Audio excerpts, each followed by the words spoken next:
Cette semaine se termine comme elle commençait avec une grosse bagarre pour la 3e place. Bienvenue sur l'actu des sondages, c'est Stats et Société, la chaîne qui vous parle de stats et de sujets de société. Donc les rapports de force vont être bien évidemment légèrement modifiés, même pas mal modifiés, ça va dépendre. On va avoir 4 sondages, 2 sondages par roulement, OpinionWay et l'IFOP, 2 sondages beaucoup plus rares, donc BVA et surtout Kantar. Comme d'habitude, on commence par étudier les sondages séparément, premier tour, second tour, et ensuite on va regarder le tableau d'ensemble, c'est-à-dire les graphiques qui permettent de compiler l'ensemble des instituts de sondage. C'est parti et on commence par les données sondagières. OpinionWay, si vous suivez la chaîne, vous commencez à en avoir l'habitude. Donc les commanditaires qui sont ici, c'est 500 personnes mercredi, 500 jeudi, 500 vendredi. En pratique, ils se rapprochent plutôt de 1600 personnes. Les marges d'erreur qui sont de toute manière affichées dans les graphiques. On va voir tout de suite aussi les données sondagières pour l'IFOP. Donc là c'est 1500 personnes, même principe, 500 personnes mercredi, 500 personnes jeudi, 500 personnes vendredi. C'est un roulement, c'est-à-dire que personne vendredi remplace celle de mardi. Donc les marges d'erreur sont sensiblement les mêmes aussi, donc comme on peut le voir. Maintenant on va passer à ce que ça donne en chiffres pour le premier tour. Donc pour le premier tour, comme on peut le voir ici, nous avons Emmanuel Macron qui est toujours à 30%, comme d'habitude. On a Marine Le Pen qui passe de 18 à 17%, donc on est dans la marge d'erreur, mais retenez ça parce que on va voir ce qui se passe pour Marine Le Pen dans les autres instituts de sondage. Surtout, alors que les positions étaient un petit peu éclatées chez OpinionWay en début de semaine, tout le monde est à 12%. Éric Zemmour, Valérie Pécresse, Jean-Luc Mélenchon, tous les trois à 12%. On notera la bonne performance de Yannick Jadot qui est à 6% et le petit revers de Fabien Roussel qui passe à 3%, égalité avec Anne Hidalgo. Maintenant on va voir le premier tour pour l'IFOP. Donc même tableau en tête de classement puisqu'on a toujours Emmanuel Macron à 31%. Marine Le Pen qui là aussi est en légère baisse, donc elle passe de 18,5 à 17,5, donc même tableau que pour OpinionWay. On reste quand même dans la marge d'erreur, mais ça en fait déjà 2. On notera qu'au niveau du coude à coude pour la 3e place, on a 2 candidats qui se détachent d'un 3e, c'est-à-dire que Valérie Pécresse et Éric Zemmour sont à 12 et 12,5%, alors que Jean-Luc Mélenchon est à 10,5%, donc légèrement derrière, 1,5 point. On est en bordure de marge d'erreur qui est de justement d'1,5 point. Donc ça veut dire que les marges d'erreur se recouvrent quand même pas mal, puisqu'il faudrait être à 3, au moins 3-4% pour que ce soit complètement détaché. Yannick Jadot, bonne performance, toujours à 6%. Ici, Fabien Roussel qui, contrairement à OpinionWay, est donné à 4,5%, donc plutôt en hausse. Et Anne Hidalgo qui reste à 2%. On va voir maintenant le sondage BVA. Donc les données sondagières, ici c'est 1500 personnes interrogées entre le 8 et 9 mars. Les commanditaires c'est RTL et Orange, c'est noté donc justement ici. Cependant, ils ont retenu 900 intentions de vote, ce qui fait un échantillon plutôt réduit, et avec des marges d'erreur qui sont quand même plus importantes. Grosso modo, pour les candidats qui sont à 5 points, ça fait 1,4% de marge d'erreur. Et pour ceux qui sont à 20% environ, on est plutôt à 2,6% de marge d'erreur. Et pour ceux qui seraient autour de 10%, notamment pour la bataille de la 3e place, c'est plutôt 2 points d'écart. Donc c'est parti, et on va voir les intentions pour le premier tour. Alors ici, ils affichent quand même une marge d'erreur ici. En fait, ils reproduisent avec la couleur la gaussienne de la marge d'erreur, ce qui est assez intéressant. Alors la gaussienne, c'est juste la courbe de probabilité. Bon, c'est assez technique. Dites-vous bien que le candidat a plus de chances d'être là où c'est foncé que là où c'est clair. C'est comme ça qu'il faut le comprendre. Ici, donc, on a toujours Emmanuel Macron à 30%, donc ça, c'est plutôt classique. Il donnait déjà à 29% la semaine dernière. Et c'était déjà pas mal après le début de l'offensive russe en Ukraine. On a toujours donc Marine Le Pen ici à 17%, en petite hausse d'un point, donc, puisque BVA n'avait pas pris position entre la team des sondages qui donne en 14-15 et la team des sondages qui donne 17-18. Ils étaient à 7% entre les deux. Donc là, ils choisissent un petit peu leur camp en se mettant à 17% pour Marine Le Pen. Éric Zemmour est à 13%, avec Valérie Pécresse à 12%. Notera qu'ici, Éric Zemmour résiste plutôt bien, ce qui n'est pas forcément le cas de partout. Jean-Luc Mélenchon à 12,5% dépasse désormais Valérie Pécresse dans ce sondage. Donc là, on notera que dans un mouchoir de poche, à 1% près, on a à la fois Éric Zemmour, Valérie Pécresse et Jean-Luc Mélenchon, tous les trois entre 12 et 13%. Yannick Jadot était à 5,5%, donc plutôt bonne performance globalement. Fabien Roussel, lui par contre, est 3%, comme chez OpinionWay. On va voir maintenant le premier tour pour Kantar. Donc déjà les données sondagières. Un peu moins de 1400 personnes dans l'échantillon. Interrogées le 7 et 9 mars, donc presque en même temps que BVA. Au niveau des marges d'erreur, ils sont un peu plus flous, j'ai l'impression. On verra donc de manière les données sondagières. Donc ici, il affiche la marge d'erreur. Donc plus de 2,9% par exemple pour Emmanuel Macron, donc 31%. Alors plus 6 points. Kantar, leur dernier sondage remonte à 2 semaines, donc avant l'offensive, donc avant le début des combats en Ukraine. Marine Le Pen est ici à 17%, donc Kantar choisit aussi son camp, donc en se plaçant dans la team de Marine Le Pen à 17-18%. Éric Zemmour est à 13%, Valérie Pécresse à 12%, Jean-Luc Mélenchon à 11%. C'est un petit peu plus éclaté, mais c'est quand même dans la même zone, puisqu'ils sont tous entre 11 et 13%. Un candidat par point. Yannick Jadot fait ici une contre-performance. Je crois que Kantar est le seul institut à admettre Yannick Jadot en dessous des 5%, à 4%. Fabien Roussel à 3%, donc qui est raccord avec ce qu'on voit ailleurs. Et pas trop de différence par ailleurs. On notera la bonne performance de Nicolas Dupont-Aignan, 3%. Il ne fait pas autant dans les autres sondages. Donc là, nous avons fait tous les premiers tours.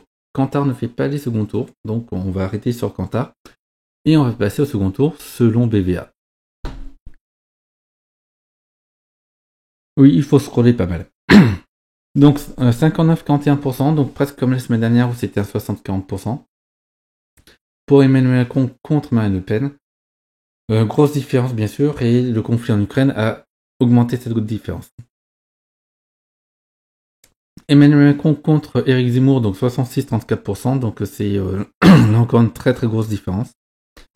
On va continuer donc avec Emmanuel Macron contre Jean-Luc Mélenchon, 66-34%. Donc il y a peu de photos, et on va terminer avec Emmanuel Macron contre Valérie Pécresse, 64-36%. L'écart a énormément augmenté là encore. Ça ressemble un petit peu à ce qu'on avait chez Harry, c'est-à-dire des scores 65-35, 67-33 pour tout le monde, avec un score un peu plus resserré pour Marine Le Pen, où elle parvient à rester au-dessus des 40% et donc à avoir 50 quelque chose contre 40 quelque chose. Même si c'est ici vraiment de justesse, hein. Mais bon voilà. Mais c'est vrai que il faut remonter, je crois, au moins à 1969, donc Georges Pompidou contre Alain Poher, pour trouver ce genre de score dans des sondages de second tour. Alors évidemment, il y a Chirac et Le Pen, mais c'était pas prévu avant. Mais même Hollande, qui était très bien placé face à Sarkozy dans les sondages, les scores étaient déjà moins importants cette période-ci.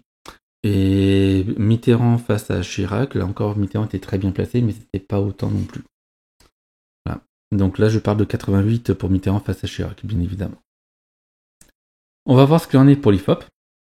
Donc pour l'IFOP, donc Emmanuel Macron contre Marine Le Pen 57,5 en 2,5, donc c'est plutôt raccord, hein. On avait du 59, 41, 58, 42, donc on est à peu près dans les mêmes eaux, même si l'IFOP donne encore un écart un peu plus faible, tout simplement. Emmanuel Macron contre Valérie Pécresse, donc voilà, donc 62,5, 37,5, c'est beaucoup. C'est un record pour l'IFOP, même si l'IFOP est l'un des instituts qui donne le plus faible écart entre Emmanuel Macron et Valérie Pécresse. C'est quand même très important. On est au-delà de 60% pour Macron, donc c'est très très important. Donc 65-35 pour Emmanuel Macron face à Éric Zemmour. Donc voilà, c'est des légers resserrements, mais bon, ça change pas grand-chose à ce niveau-là, si je puis dire.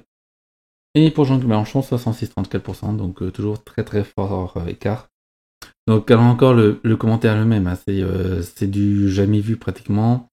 Il faudrait regarder Georges Pompidou contre Alain Poher en 1969, mais il y a à peu près que là qu'on va peut-être trouver ce genre d'écart, quoi. Et on va terminer par OpinionWay. Alors OpinionWay ne teste que Emmanuel Macron face à Marine Le Pen, ne teste plus les autres. Voilà, les écarts sont tellement énormes. 59-41, donc là encore, bon, voilà, c'est assez énorme, quoi. Donc voilà, donc là nous en avons terminé pour les intentions de vote premier et second tour séparément. Maintenant on va faire le tableau d'ensemble, c'est-à-dire les compilations de sondages. Et c'est parti, donc on commence par tous les instituts pêle-mêle. Donc là, je ne regarde pas si un institut publie toutes les semaines, ce qui veut dire que une variation d'une semaine sur l'autre peut être due à un changement d'institut. Certains instituts ayant certains biais par rapport à d'autres. Donc là, on peut avoir une différence de biais, tout simplement. Au moins, on a l'ensemble des instituts. Alors, ce que l'on remarque, c'est qu'Emmanuel Macron continue sa progression, donc à plus de 30-30,5%. Mon commentaire, c'est que la semaine dernière, certains instituts avaient interrogé les gens trop tôt. Donc, ils étaient encore dans l'expectative. Et donc, du coup, c'est cette semaine qu'on voit la fin des effets de la guerre en Ukraine. Valérie Pécresse et Éric Zemmour continuent à descendre très fortement. Donc, on peut même parler de chute là-dessus. Marine Le Pen se tient correctement entre 16 et 17%. Alors, en fait, aucun institut ne donne Marine Le Pen entre 16 et 17%. Il y a juste qu'il y a une team 17-18% d'un côté et une team 14-15% de l'autre côté. Donc on a deux types d'instituts de sondage. 3 qui donnent entre 14 et 15%, 4-5 qui donnent entre 17 et 18%. Et comme je vous l'ai dit, c'est la semaine prochaine qu'on en saura un peu plus. Donc l'Ipsos, il y a peu de chances pour qu'il publie cette semaine. Donc c'est l'un de ceux qui donne entre 14 et 15%. Elab, qui sera publié probablement mercredi prochain, sera très intéressant. Évidemment, il y aura Cluster 17, même si Cluster 17, on sait que comme là, en termes de méthodologie, il s'ajuste encore. C'est encore à voir. Donc voilà pour Marine Le Pen. On notera donc Jean-Luc Mélenchon qui est à 12-13 et pile poil entre Valérie Pécresse et Éric Zemmour. Cependant, lui, il est dans une dynamique encore positive, même si elle est plus que légèrement positive. Donc il a été pas mal ralenti visiblement par la guerre en Ukraine. Mais il continue à progresser. Yannick Jadot qui maintenant commence à être au-dessus des 5%. Donc ça commence à être habituel. Avant il était vraiment à 5%, il était à 5,5%. Il n'est pas forcément tiré d'affaire par rapport à la barre des 5%, mais ça, c'est peut-être rassurant pour lui pour le moment. On va passer maintenant à la compilation. On fait institut de sondage qui publie une fois par semaine minimum. C'est-à-dire que ce sont des instituts, on est un institut constant, c'est-à-dire qu'on n'a pas de différence de biais. Je ne prends pas en compte ici Cluster 17 parce qu'il corrige ma méthodologie. Ici, on a vraiment des variations d'opinion telles que mesurées par les instituts de sondage. C'est ça qui est intéressant. Donc là encore, on a Emmanuel Macron à la plus de 31%, qui a progressé encore plus fortement, mais là, je dois dire que Elab avait interrogé les gens beaucoup trop tôt la semaine dernière, ils avaient avancé leur sondage, et ça a plutôt porté préjudice, puisque du coup, ils n'ont pas pu mesurer la variation liée à la guerre en Ukraine. Ceci étant dit, Emmanuel Macron continue à monter quand même cette semaine pour pas mal d'instituts de sondage. Et ça donne ceci. Éric Zemmour et Valérie Pécresse continuent à diminuer fortement, donc là, pas de surprise. Même si Éric Zemmour reste à 12% ici, alors que Valérie Pécresse est en dessous maintenant. Marine Le Pen est solidement à 17%, donc là encore, il n'y a que Elab qui donne Marine Le Pen à 15%, tous les autres donnent entre 17 et 18%, donc c'est assez logique. On notera Mélenchon donc à 12%, donc il est en troisième égalité avec Éric Zemmour, dans une dynamique positive, ce qui veut dire que vraisemblablement, la semaine prochaine, il sera le seul en troisième place, donc vu les dynamiques sondagières. Et Yannick Jadot qui ici aussi est à 5,5%, donc il faut savoir que les deux sondages par roulement le donnent à 6%, ce qui est plutôt confortable pour lui. À voir si cette tendance se confirme dans les autres instituts la semaine prochaine. L'idée c'est que, comme les marges d'erreur en pratique elle est un peu plus de 1%, s'il veut être sûr d'être au-dessus des 5%, il faut qu'il soit au-dessus des 6%. Parce qu'ici, on peut très bien avoir le soir du premier tour, si on a ce graphique-là, un 4,5 ou un 4,9% du fait des marges d'erreur. Donc voilà, donc j'espère que cela vous a plu. Donc on vous voit que la bataille pour la troisième place continue à faire rage. Jean-Luc Mélenchon est probablement en passe de prendre l'avantage. Donc ici, il a déjà l'avantage égalité avec Éric Zemmour. Mais vu les dynamiques, on peut se dire qu'il va passer devant assez facilement. Lorsqu'on prend l'ensemble des sondages, et à 12-13, donc là encore, vu les dynamiques des Zemmour, on peut se dire qu'il va le dépasser dès la semaine prochaine. Donc Jean-Luc Mélenchon qui est bien parti pour être le troisième homme, tout simplement, de la présidentielle. Est-ce qu'il pourra jouer les troubles faits et passer devant Marine Le Pen? Pour le moment, Marine Le Pen est plutôt constante. Il est possible qu'elle ait une dynamique négative, mais ce n'est mesuré que par 3 instituts de sondage sur 8-9, donc minoritaire. On en saura la semaine prochaine, notamment le sondage Elab, qui à mon avis sera assez important. Bon, il y aura Cluster 17 et Ipsos éventuellement en toute fin de semaine, mais le sondage Elab de la semaine prochaine permettra déjà de donner le là, je pense. Donc, si Elab me place par exemple MineOpen plus haut à 16-17%, on pourra se dire que le tableau du second tour s'affiche avec un duel Emmanuel Macron contre Marine Le Pen. Si par contre Elab persiste et que d'autres instituts comme Harris par exemple donnent Marine Le Pen plus bas, peut-être qu'on aura un duel Marine Le Pen et Jean-Luc Mélenchon pour être qualifié au second tour. Ça sera très intéressant dans ce cas-là. Puis pour moi, ça fera un peu de suspense dans cette présidentielle. Donc voilà, donc du coup, j'arrête ici cette vidéo. J'espère que cela vous a plu.